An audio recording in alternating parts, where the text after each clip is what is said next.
Hey everybody, how y'all doing? Are you okay? In your neck of the woods?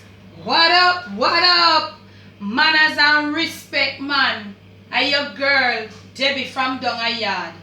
Welcome you all to the Jamaican kitchen. Welcome to the Jamaican cooking journey. Hold new subscribers that have been subscribing and have been commenting. Those that were there from the beginning of the journey, thank you so much. Thank you. Thank you. I love you so much.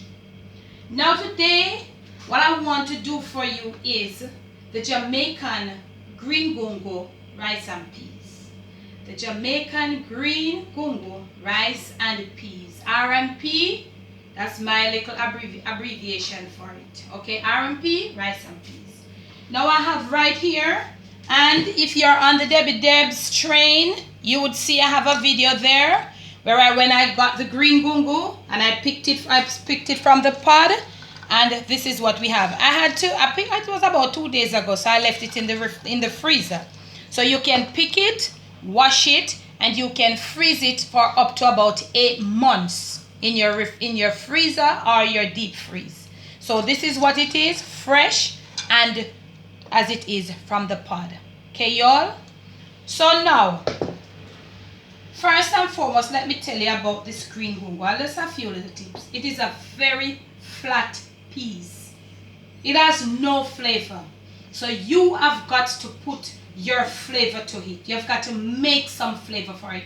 It's not like the red peas because red peas is like if you cook some red peas in with a little salty taste, and a little piece. If you don't even have time or scallion and you put a little butter and put some rice in there, it has flavor, it can be eaten. If you cook it with a little salty taste, not too fresh, and just a little piece of butter, if you don't even have scallion and thyme and green pepper and all of that, not a problem, okay? But this here, the Jamaican green gungo, it's a very flat piece. So I'm gonna show you how I'll go about doing it. It is green, so it wouldn't take longer than about 10 to 15 minutes to cook. Right here I have about 2 quarts or 8 cups of freshly squeezed coconut milk. That is what you want to use. You want to use a lot. You don't want to use any water with this thing. So what I'm going to do right here, you can see that my milk, it is so rich. Look at my coconut milk, freshly squeezed. So I'm going to pour in about half. This is just 2 cups of green gungo, y'all. So I'm going to pour in about half, a little more than half. I have right here a piece of dried rosemary. That's how I'm flavoring up mine. You can flavor yours to your liking. I'm just showing you what I use to flavor mine. Because as I told you, it's so flat. I'm going to put it right in. What we do with this, we put everything together to cook. It's not dry, so it won't take long. So you won't lose the flavor of the coconut milk. Because when you cook the coconut milk too long, you lose the flavor. I have 5 small pegs of garlic. Normally you would use about 2 big pegs for this. But I have small ones, so I'm just using them up. So I have 5, smashing them. So I'm just going to put everybody to cook. Because it cooks so quickly. Okay, right here I have a small onion. And I'm going to put just like this. Because I want everybody to cook together to see if I can derive some flavor from this flat peas. Nice and nutritious, but really flat in flavor. So I'm flavoring up, okay, y'all? Right here I have my scallion. So what I want to do now, I'm not going to beat the scallion. I'm going to cut it like this. I'm going to sort of cut it not too fine because I want it. We're not going to search when it's finished to pick out. We want it to cook right out with the peas and to stay right there and to let the flavor remain in there. So we're not going to search for it when the peas is ready. It's going to be properly cooked so we just going to eat it. You know, it will be soft. You may taste some, you may not. Okay? I have a little chunk of ginger like this. I might not do all, but I'm going to grate some. Because as I tell you, it's flat. I'm not repeating, but I keep reminding you that it's flat. So you want, when it's cooking, you smell some flavors in there. So I left a little piece. I don't want to overpower it with the ginger. I have some oregano, fresh oregano leaves right here, and I'm gonna put in just one because I don't need 3 because it's really, the oregano is really strong. So I'm just gonna finely chop one of the leaf and put it in there.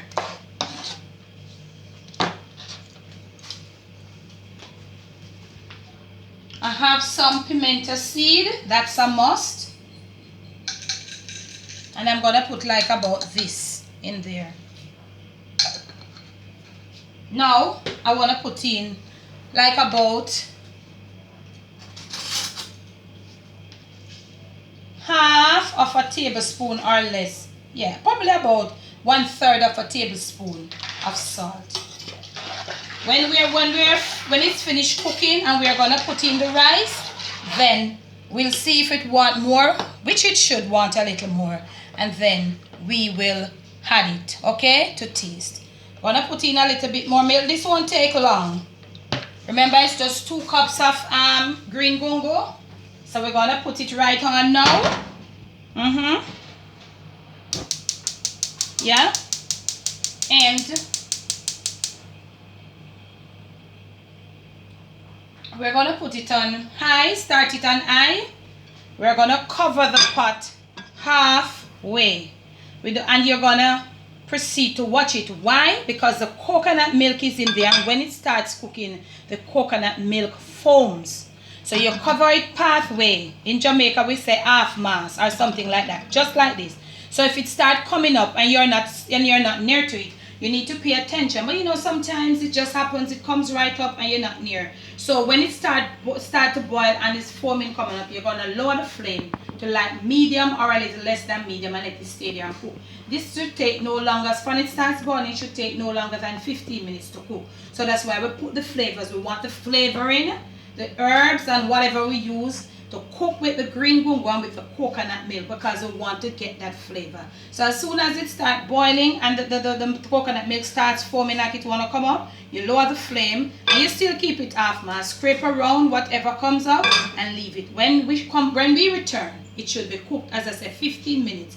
And then I'll show you the amount of rice that you would want to put to this here green gungo, because the grains, they won't be doubled in bulk. They will be the same size. Remember, when we are using the red peas, they're small, and when you soak them, when you pre-soak them, they become almost double in bulk. This here will not become any larger. The size of the grain of the peas, it will be the same. Okay? So you don't want to put a lot of rice in there. So when you find one grain in New York, you have to fly go to Florida to go find the other grain.